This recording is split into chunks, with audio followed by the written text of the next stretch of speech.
जीवन न तो भविष्य में और न ही अतीत में होता है, उसे तो मनुष्य को वर्तमान में जीना पड़ता है। पढ़े। जीवन पर अनमोल वाक्य। मनुष्य का जीवन तमाम तरह की चुनौतियों और संघर्ष से भरा होता है। पृथ्वी पर जन्म लेते ही बच्चा दूध को पाने के लिए संघर्ष करता नजर आता है, तो वहीं थोड़ा बड़ा होने पर अपने करियर को बनाने के लिए संघर्ष करता है। पढ़ने लिखने के बाद वह कमाई करने के लिए बड़े संघर्ष करता है, ताकि वह जीवन से जुड़े सभी सुखों को प्राप्त कर सके।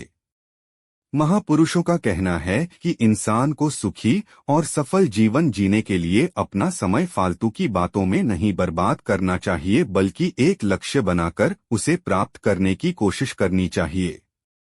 कई बार हम जीवन में कुछ चीजों को लेकर इस बात का डर बिठा लेते हैं कि वह प्रयास करने के बाद भी हमें प्राप्त नहीं होगी।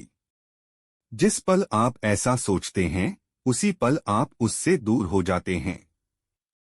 कुछ ऐसे ही हम कई बार कुछ चीजों को पाने के लिए अच्छे समय आने का इंतजार करते हैं, जबकि अच्छा समय अपने आप नहीं आता, बल्कि आपको अपने प्रयास और परिश्रम से लाना पड़ता है।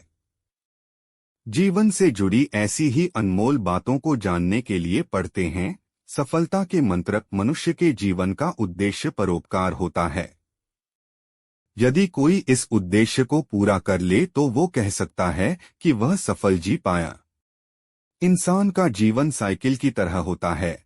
अगर आपको बैलेंस बनाए रखना है तो आपको लगातार चलते रहना होगा। जीवन में कभी भी सही लोगों की तलाश मत करो, बल्कि स्वयं ही सही बन जाओ। क्या पता आपसे मिलकर शायद किसी और की यह तलाश पूरी हो जाए। कलम तभी साफ, सुंदर और आसानी से लिख पाती है जब वह झुककर चलती है। कुछ ऐसा ही हाल इंसान के जीवन का भी होता है। सफल होने के लिए विनम्र बने। जीवन में व्यक्ति को 3 चीजें जरूर अर्जित करें: विश्वास, संतोष और स्वास्थ्य। क्योंकि विश्वास सबसे अच्छा संबंध है, संतोष सबसे बड़ा धन और स्वास्थ्य सबसे बड़ा उपहार है।